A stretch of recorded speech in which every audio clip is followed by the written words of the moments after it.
tal? Buenas tardes. Nos encontramos con el doctor Javier Galán Figueroa en la Facultad de Estudios Superiores Zacatlán. El doctor Javier Galán Figueroa es profesor y académico de nuestra institución, la Facultad de Estudios Zacatlán. Y el día de hoy nos viene a comentar sobre su entrada al artículo de el TEMEC y la globalización en la economía mexicana. Hola, ¿qué tal? Es que nada, muchas gracias, en particular a la coordinadora del evento, la doctora Alejandra Arredondo y la doctora Mónica Patricia, por ese proyecto, me haberme invitado a ser parte de él, y aquí con gusto. Muchas gracias. Bueno, dando inicio, como parte de su artículo, da inicio comentando acerca de la década de los 80 y principios de los 90 y este proceso de apertura comercial. ¿Qué nos puede decir acerca de eso? ¿Cuáles fueron esas causas para que se diera esta apertura comercial? Bueno, se puede decir que los factores que llevaron a que la economía mexicana se abriera hacia el exterior está como antecedente uno, vamos a llamarle el término o la conclusión prematura del modelo sustitución de importaciones. Un modelo que, si bien había dado resultados, llegó un momento dado de que se concluyó de manera prematura por factores políticos. Caso particular, en la década de los 70 hasta los 76, la economía mexicana vuelve a cambiar de política económica. Entonces podemos decir que ese truncamiento del modelo de sustitución de importaciones, uno de los factores es precisamente cambio de régimen político. También se debe a que en un modelo de sustitución de importaciones había comenzado a tener, fallas, o simplemente estaba en un proceso de que hay que actualizarlo o adecuarlo a las circunstancias o las coyunturas que vivía en ese momento la economía mexicana, que no se llevan a cabo. Uno de los problemas de la economía mexicana es el ciclo político. Cada 6 años hay un cambio de gobierno. Eso hace que los proyectos que en un momento dado pueden ser exitosos se vean truncados, ¿no? Por lo tanto, los frutos que se pueden recoger de ahí se quedan simplemente en el olvido o a un lado, ¿no? Entonces ahí una de las razones es que el truncamiento del modelo de sustitución de importaciones de manera prematura. El segundo, este modelo que se implementó en los años 70 de desarrollo compartido, también es un aliciente de por qué la economía mexicana entra en una fase de recesión, una fase de crisis, de estancamiento, problemas de inflación nuevamente. De hecho, el 75, 76 tenemos una devaluación, fugas de capital. Entonces la economía vuelve otra vez a experimentar una crisis de magnitud significativa. Posteriormente viene la política de vamos a administrar la riqueza petrolera. Entonces ahí vemos otro cambio de pensamiento político y económico. La parte de la riqueza petrolera se vio truncada o simplemente no funcionó después. Uno, por la caída internacional del precio del petróleo, las malas decisiones de política pública y obviamente económica. Eso hizo de que la economía mexicana entrara en una fase de estancamiento, de crisis considerable. De hecho, México en el 82 se declara suspensión de pagos. Y tenemos que salir de una manera de la crisis. Entonces, una alternativa era precisamente abrirnos hacia el exterior. ¿Cómo generar recursos para poder, financiar el crecimiento económico y buscar otra ruta de crecimiento? Dado de que ya en el 82 ya estaba lejos de lo que era el modelo de sustitución de importaciones, y recordado también que con ese modelo de sustitución solamente llegamos a los bienes de producción de alimentos. Nunca llegamos a la parte de generación de bienes de capital.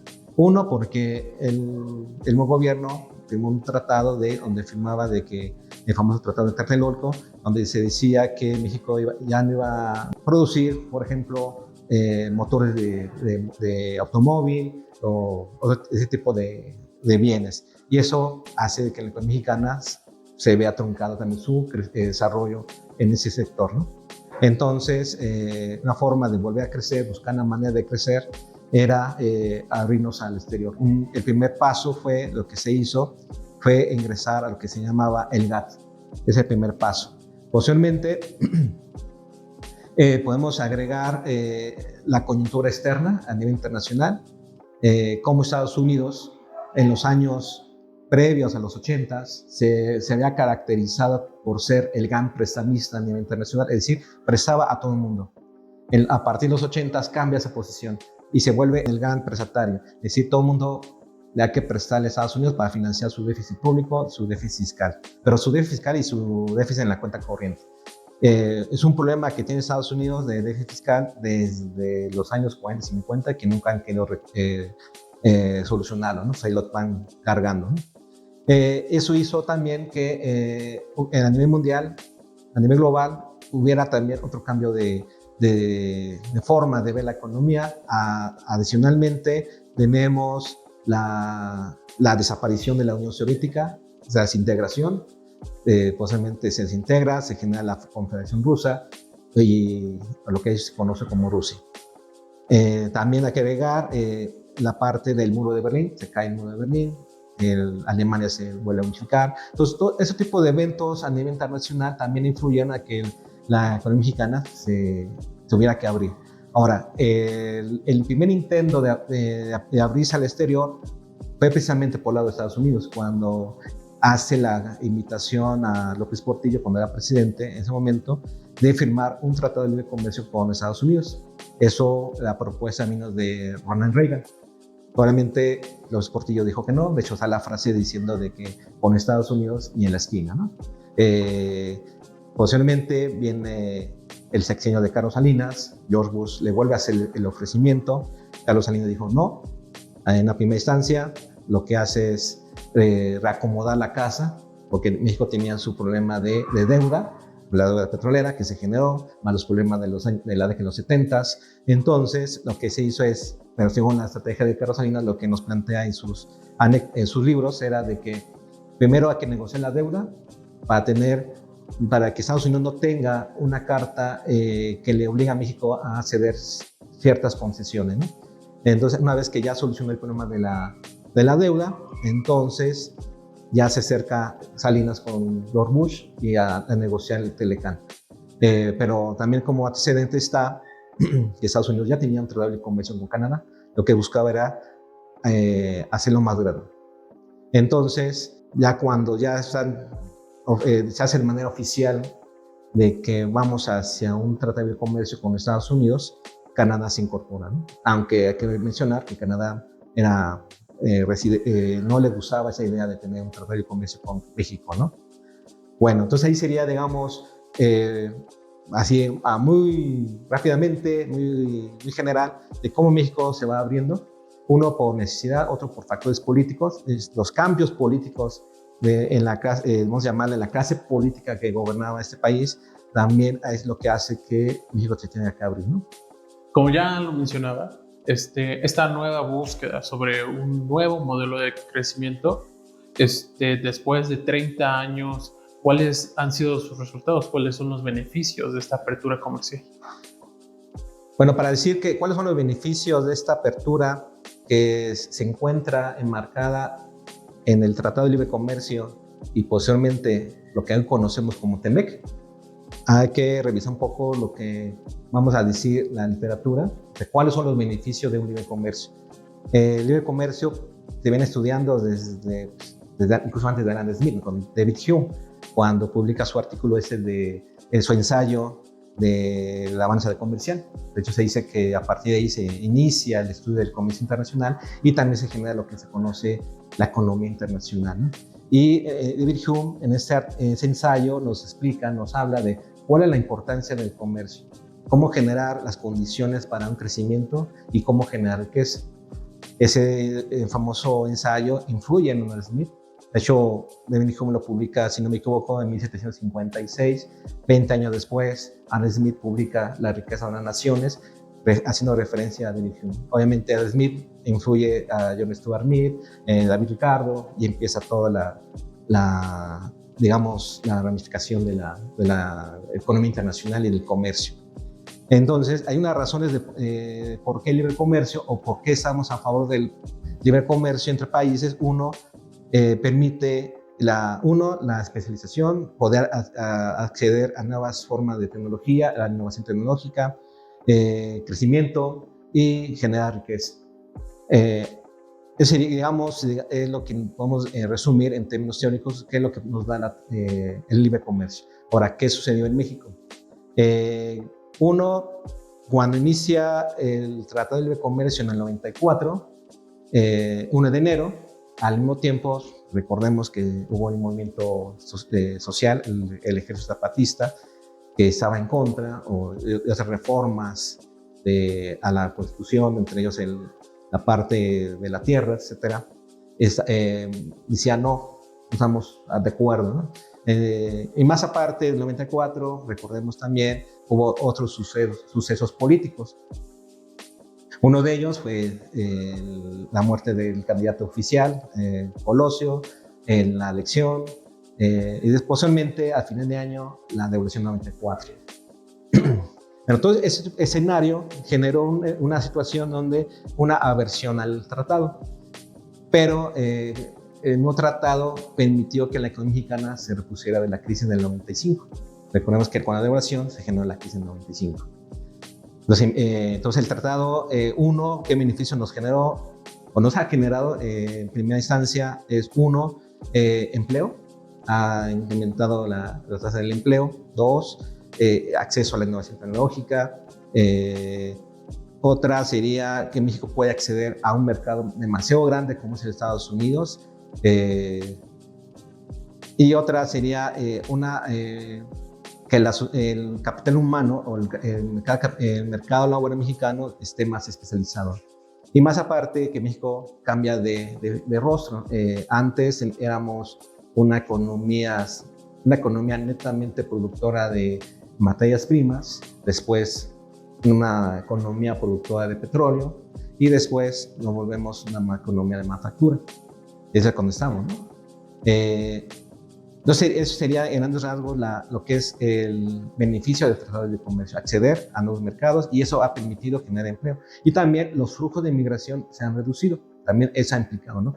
Ahora, los flujos que vemos de migración hacia Estados Unidos son dos factores, ¿no? Otra puede ser por factores de crisis y otro, ¿no? Pero en la parte inicial de que en México no había oportunidades de empleo, eso disminuyó. No podemos decir que haya desaparecido totalmente, pero digamos que es uno de los beneficios que obtuvo México, ¿no? Y sería de grandes rasgos, ¿no?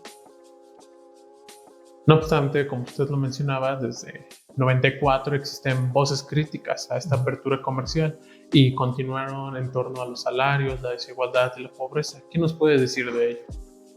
Bueno, en esa parte, digamos, la otra cara de la moneda, de las críticas hacia el tratado, mucha gente dice, yo no me beneficié de esta condición, de ese acuerdo, pero aquí yo quisiera tomar como referencia, por ahí un comentario que dijo un especialista, era de que el problema no es el tratado, el problema es el factor político. Todo acuerdo comercial obviamente trae sus pros y sus contras, ¿no? Está por el lado de la parte política solucionar sus problemas, ¿no? ¿Qué es lo que se ha hecho en México? Que la clase política no ha hecho nada de eso, ¿no? El mejor ejemplo es el caso del maíz.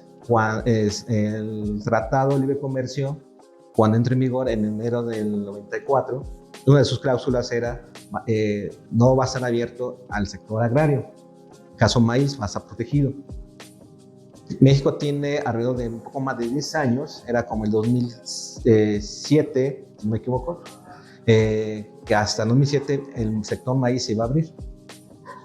Durante ese tiempo, México tenía que, o el gobierno incluso, a través de políticas públicas, tenía que hacer que el campo sea productivo, alcanzar los mismos estándares de producción, de competitividad y productividad a nivel internacional.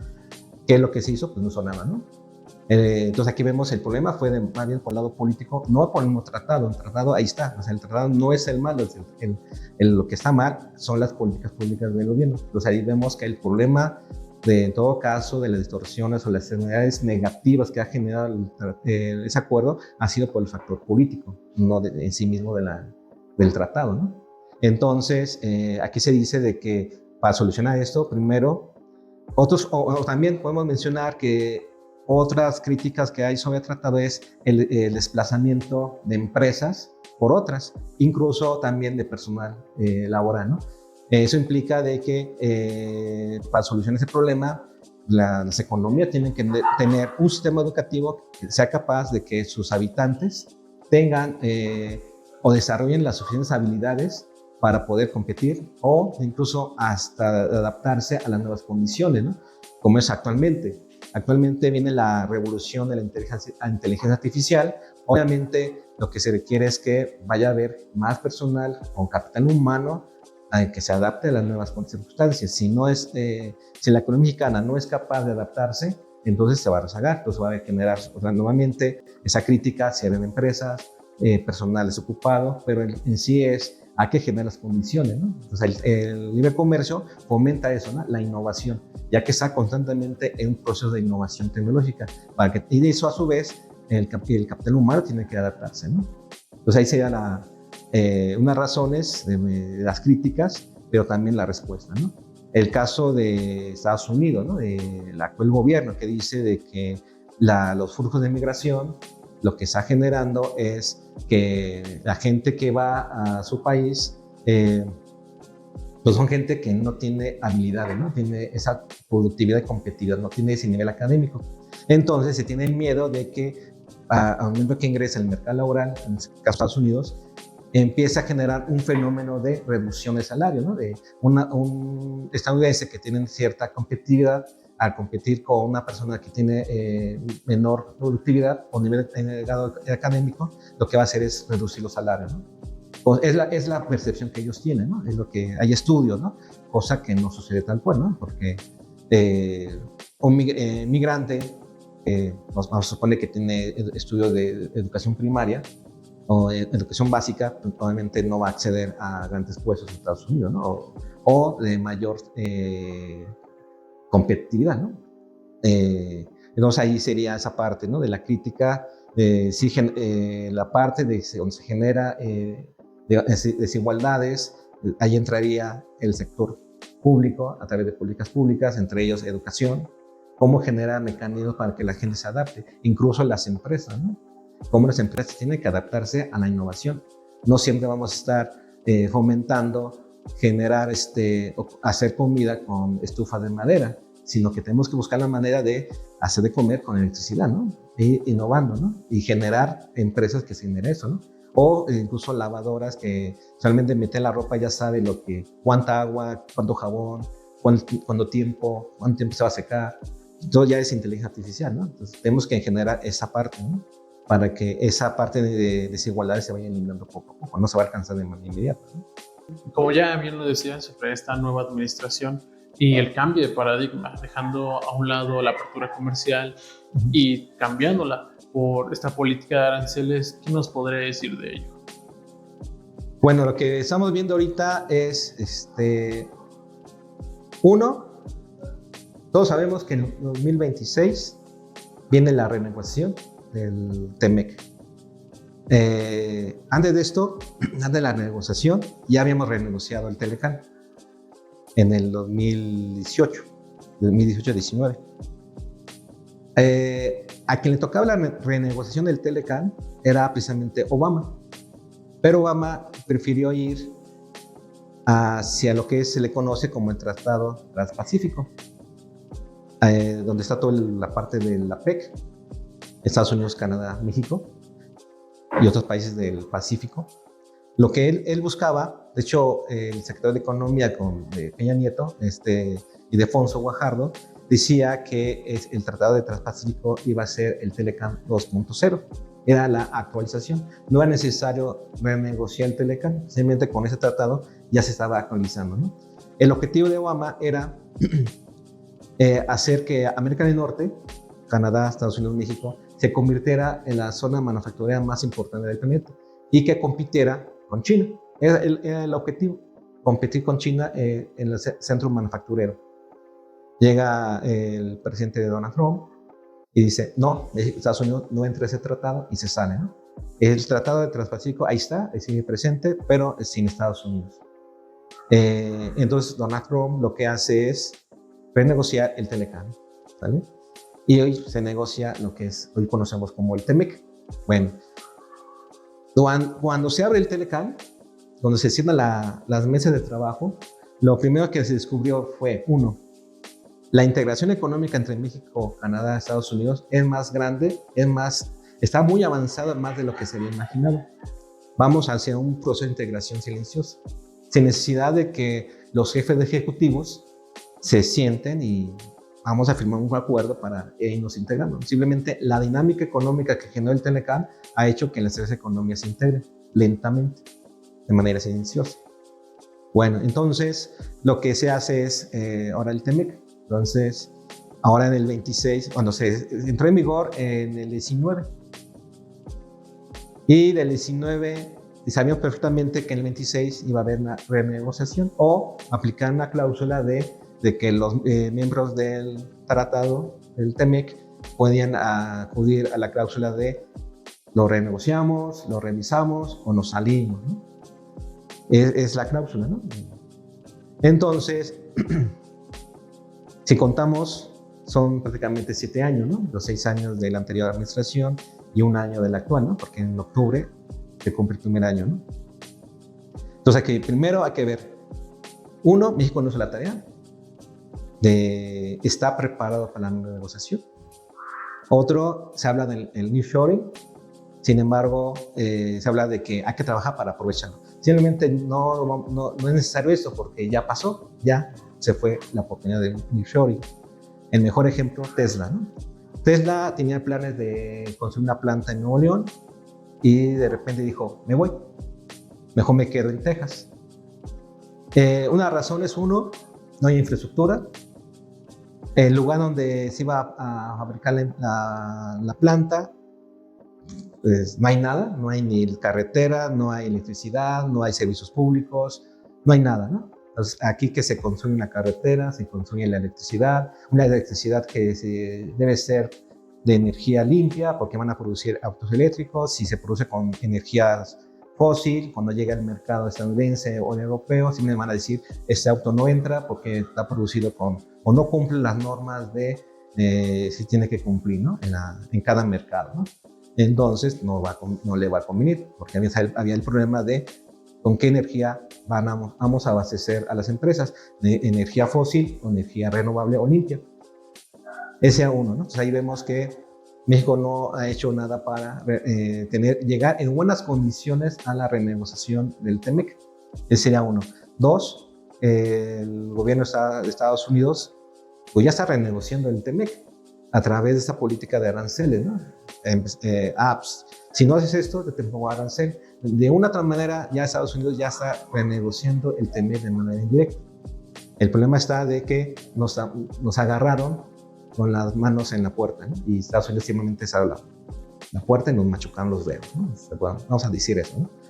Así estamos, ¿no? Entonces aquí, ¿qué es lo que viene en los próximos meses o próximo año? Uno, en la parte política es el gobierno de Estados Unidos lleva prisa, porque sabe perfectamente de que en 2026, en noviembre de ese año, vienen elecciones y no sabemos qué va a suceder con el Congreso. Probablemente mantengan el control del Congreso o pierdan alguna cámara o pierdan las dos cámaras. No lo sabemos. Entonces, ante esa incertidumbre, probablemente está en ese proceso de acelerar el proceso. Dos, ¿quién va a ser el equipo negociador mexicano? Con el TEMEC se decía que el equipo negociador estaba en mejores condiciones que el Estados Unidos. De hecho, Canadá se tuvo que aliar con México para negociar, porque en una primera instancia quiso irse por su propio camino. De hecho, atacó a México en la negociación y después se unió, ¿no? Porque está negociando con Estados Unidos de manera individual, a Canadá le estaba perjudicando, ¿no? Entonces tuvo que unirse con los negociadores mexicanos para armar el TEMEC. Esa sería una, ¿no? Entonces aquí vemos cómo nos estamos preparando, ¿no? Vemos que estamos en una situación de desventaja, no tenemos los elementos suficientes para negociar, es lo que estamos viendo. ¿Cuáles son los factores? Los escuchamos a diario, ¿no? En los medios de comunicación, en los temas de aquí. Hay en primera instancia. Ahora, ¿qué tipo? Nos podemos preguntar, ¿habrá TEMEC después del 26? ¿O para el 27 tendremos un nuevo TEMEC? Probablemente sí, pero va a ser diferente. Va a ser bajo nuevas reglas, nuevas condiciones, pero vamos a seguir teniendo, ¿no? ¿Por qué? Como lo mencionaba hace un momento, cuando se renegoció el TLCAN para TEMEC, la integración de las tres economías está muy acelerada. No se pueden de un año cambiar la dinámica económica o la organización industrial de las tres economías, no se puede cambiar, ¿no? De un año para otro, ¿no? O un mes para otro. Decide que Honda se va a Estados Unidos, eso lleva tiempo. El caso de Nissan es particular, son problemas internos financieros, de que problemas ahí de que Nissan está en números rojos, entonces ahí busca optimizar recursos, pues se va a Aguascalientes, se queda mejor allá su planta, pero ahí son cosas distintas, ¿no? Bueno, ¿hacia dónde vamos? Vamos hacia una nueva renegociación, donde el gobierno de Estados Unidos ya está negociando a su manera, y México está en una situación de fragilidad porque no tiene con qué negociar, ¿no? Simplemente, ¿no?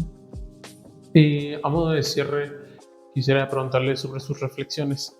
¿Perdurará esta integración económica? ¿Qué se podría esperar?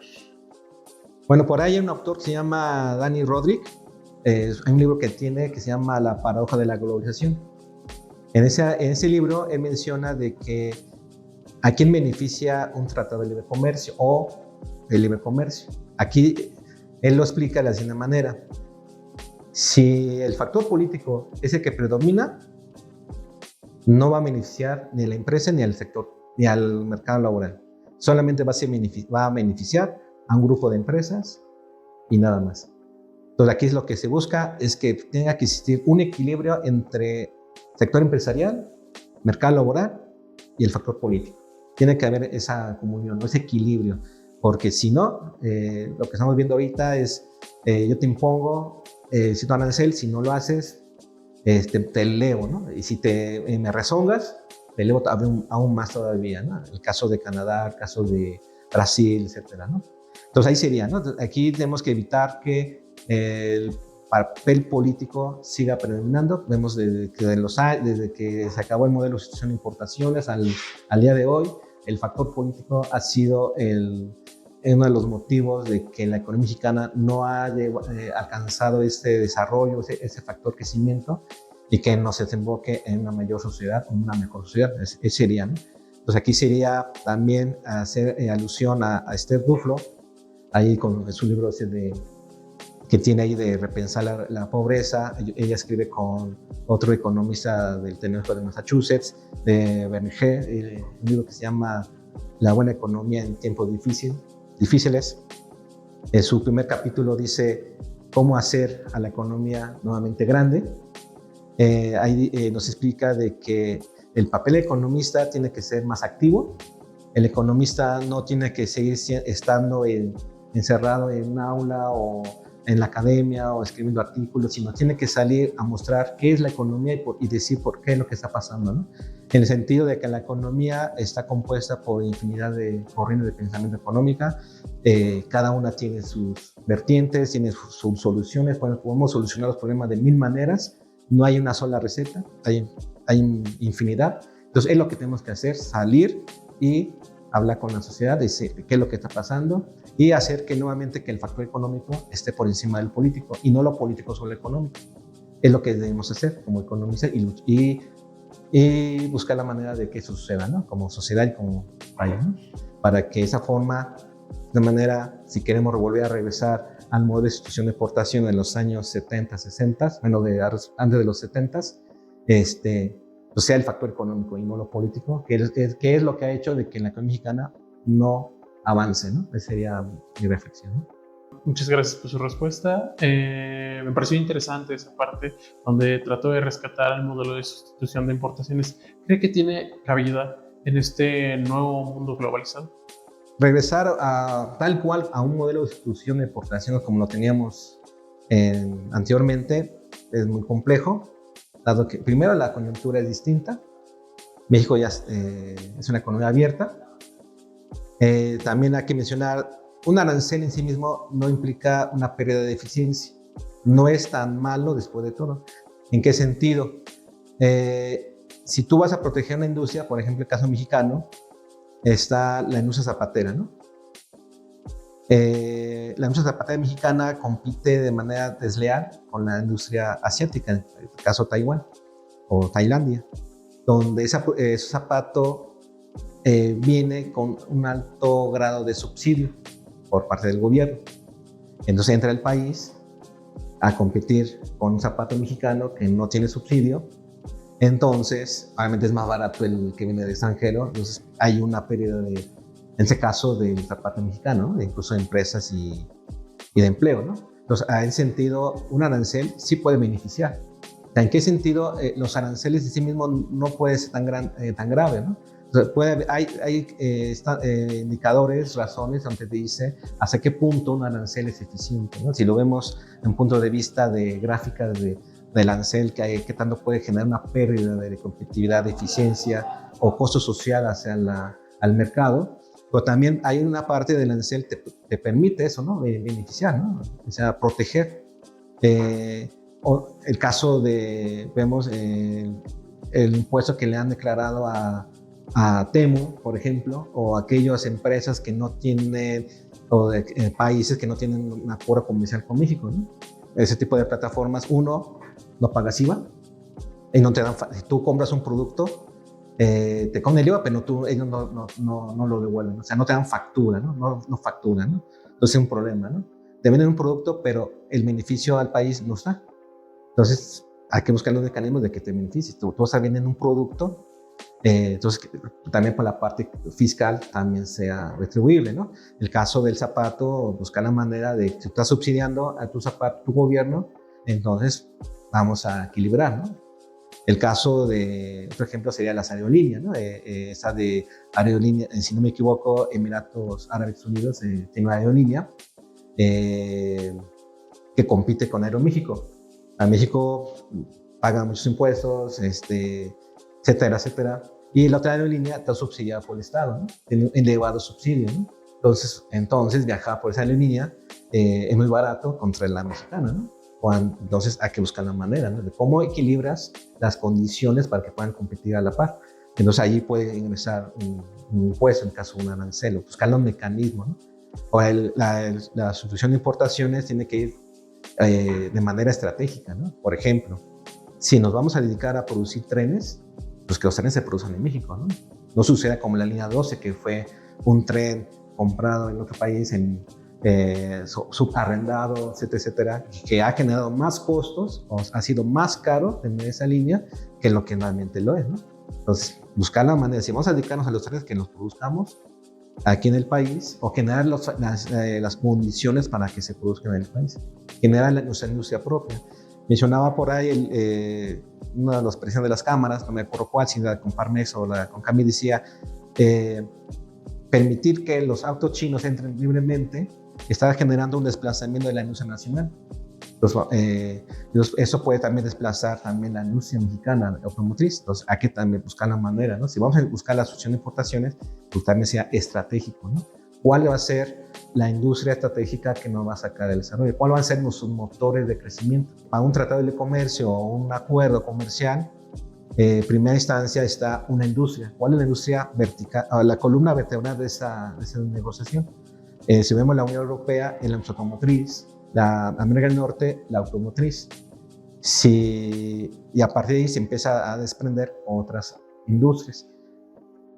Entonces, la sustitución de exportación tiene que estar alineada a eso, ¿no? Hacia dónde vamos, hacia el acuerdo comercial. Por ejemplo, se dice que el próximo acuerdo comercial tal vez nos acerquemos a una unión aduanera, pero no va a ser como tal. Probablemente caminemos hacia allá. El modelo más avanzado de integración económica es la Unión Europea. Es la Unión Monetaria, ¿no?